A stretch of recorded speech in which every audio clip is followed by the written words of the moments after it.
So here's a thing I was thinking if we wanted to meet up for an IRL beer. Okay. Um, you've been nominated for the Rock and Roll Hall of Fame. Isn't that weird? Go figure. I mean, Yeah. and should this come to pass, the ceremony is in Los Angeles. Oh, that's cool. I'm so going. Yeah, right on. If you get into the Rock and Roll Hall of Fame, I will be there. Well, I know a guy who can get me tickets. As will I. So, yeah. I found out about 1 minute before I turned on my microphone to start the morning show that day. And it was like, I woke up and there was emails and text messages that I was ignoring because they had nothing to do with prepping my morning show. And then I was just sitting there and I hadn't looked at any of it. And then right before we went on, I got a text from someone I rarely hear from. So I'm like, oh, well, congratulations. And I'm like, congratulations for what? And then my producer went, hey, you just got nominated for the Rock and Roll Hall of Fame. And then right then it was like, and we're on the air. And I was like, wait, what? So what? The day was, it was it was great. The Rock and Roll Hall of Fame, I'll be the first to tell you, I've never given it 1 second thought in terms of the Black Crowes. It's just a thing like, well, that wasn't the point. We never thought like that. That was never the band's MO, had nothing to do with, to our detriment, we never thought about legacy. We were just like in the moment and all that stuff. And the second we were nominated, I was like, oh my God, this is awesome. So I'll be the first to admit I've made fun of the Rock and Roll Hall of Fame, and I've voiced displeasure at parts of it, like we all have. We all have. I've been thrilled to see certain artists go in.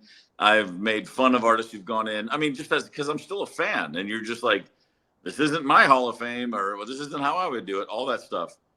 And the second you get nominated, you're like, holy crap, that's cool. Because it has nothing to do with the nonsense of the band or my band or your band or any band. It's about, hey, you guys made music that matters.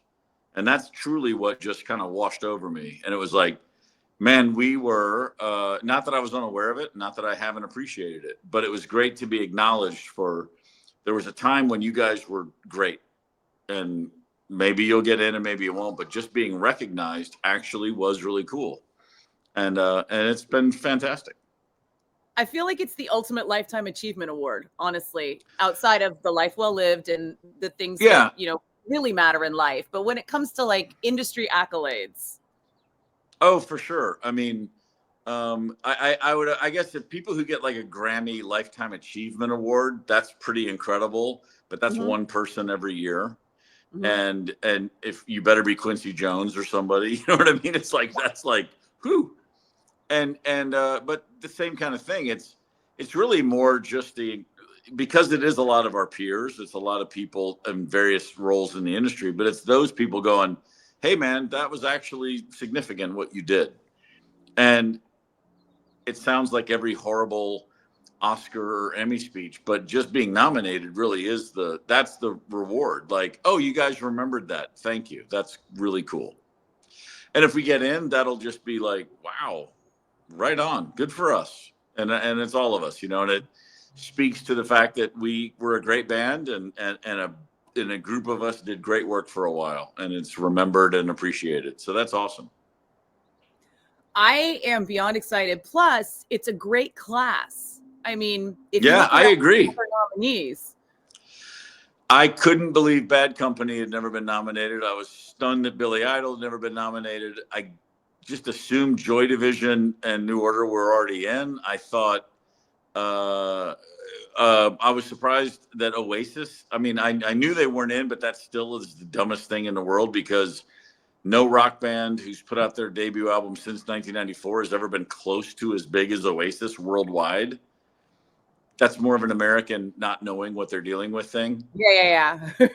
we have our American trouble. Yeah. When Oasis didn't get in last year, I was like, are you guys crazy? But that just means because people here don't get how big they have always been. Like, and obviously, but the tour this year is reminded everybody, oh yeah, that's the biggest band on the planet who has introduced themselves since in the last 31 years. No new band is bigger than Oasis. One of the things that they will let you do is if you are in, they will give you your choice of people to induct the band. Who would No, I you think they give you a short list. You don't get to choose anybody, but I just wondered if you could. No, the Rock and Roll Hall of Fame tells you which members are being inducted. Oh, no, I mean like the person who does the speech, right? Oh, gotcha. I would imagine, given the current state of the Black Crowes, I'll have no say in that because I'm no longer in the Black Crowes. But yeah, we'll see who that would be. I haven't even thought about that, actually. I haven't really thought about a lot of it because if we get in, then all of a sudden I'll think about all this stuff.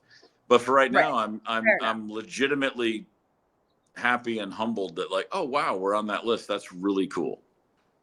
All right, but I mean, it's not like we don't sit here and talk about what we do if we won the lottery. And that's a really good shot at winning the lottery. That's a whole different thing. That's just do you have $2 and are you at a gas station? You know, that's very different. Okay, well, my vote is for Jimmy Page because he never does anything, and he's got such a history with the band, especially with the new album or the new release coming out. You know that it would make sense. That'd be great.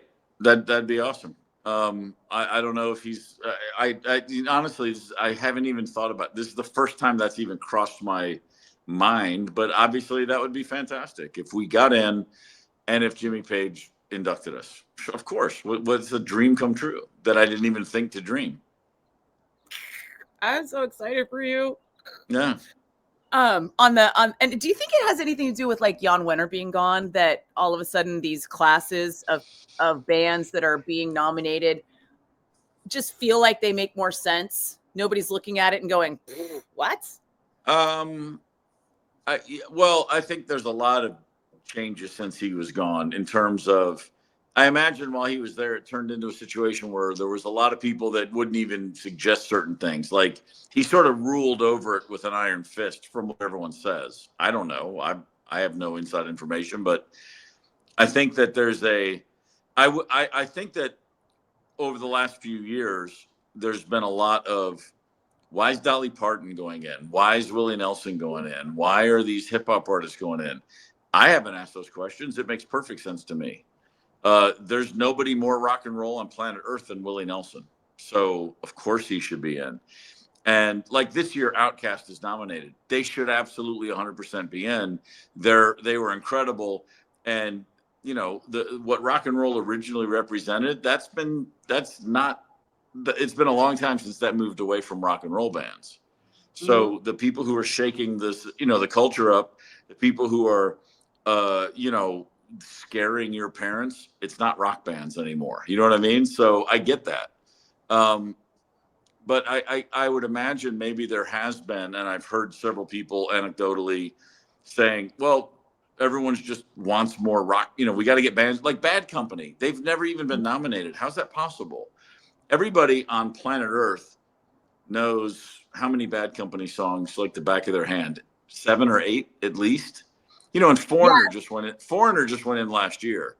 Everybody that you've ever met knows at least 10 Foreigner songs. Like these are huge bands, and so it makes sense that they're getting their due. And I was surprised, and I will be beyond stunned if we get in, because first nominee bands rarely do. But whatever happens, I'm great with it.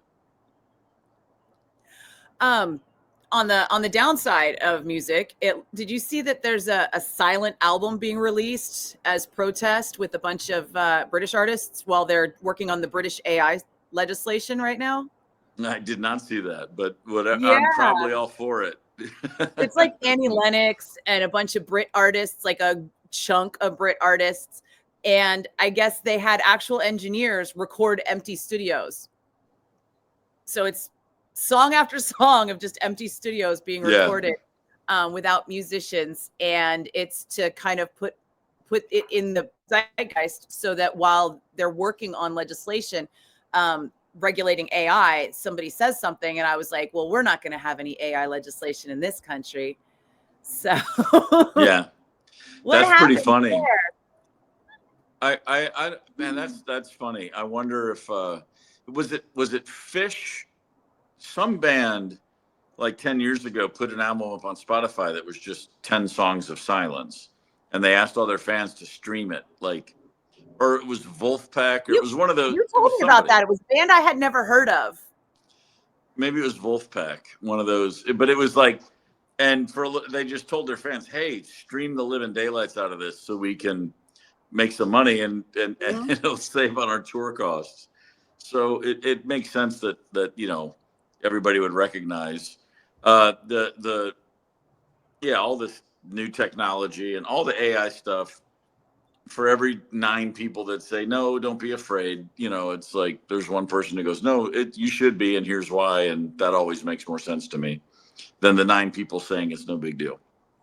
I remember you telling me about that story and saying how it forced Spotify to change their model of how they accepted music and how they paid for it. And Yeah. now I think the irony is that reportedly Spotify is doing it themselves.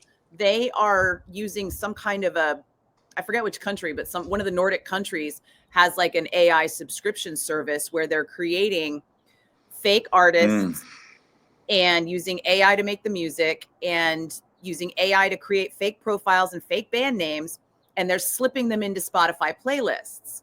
So when you're looking at new music, and Spotify curates a playlist of new bands in your genre for you, some of those new bands that you've never heard of may be bands that don't exist. Yeah. And that's Spotify basically putting filler in so that they don't have to pay anyone outside of this subscription that they've got. What are the most recent odds of that meteor hitting in 2032? Can we double check that? I'm ready for the meteor. Let's go. Let's just pull the plug on all this. I think actually the odds are just about equal for us to win the lottery as for that meteor to strike. So damn. Well, the way I've always seen it, when I buy a lottery ticket, it's 50-50, yes or no. That's how I choose to look at it. I'm either going to win or I'm not. I don't care about 1 in 300 million. I'm flipping a coin. Heads or tails. I like your philosophy, but I also want to keep you out of Vegas. I don't do, but I've lived and learned and struggled and suffered. I don't go to the old tables anymore.